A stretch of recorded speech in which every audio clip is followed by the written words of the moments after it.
একটা ছিল সোনার কন্যা মেঘবরণ কেশ, হাটি অঞ্চলে ছিল সেই কন্যার দেশ। দুই চোখে তারা হারে কি মায়া, নদীর জলে পড়লো কন্যার ছায়া।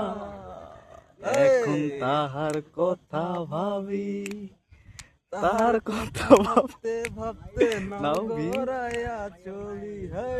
তাহার কথা ভাবি, তাহার কথা ভাবতে ভাবতে নাও ভিড়াইয়া চলি। কন্যা ভুল করিস না, কন্যা ভুল করিস না, আমি ভুল করা কন্যার সাথে কথা বলবো না।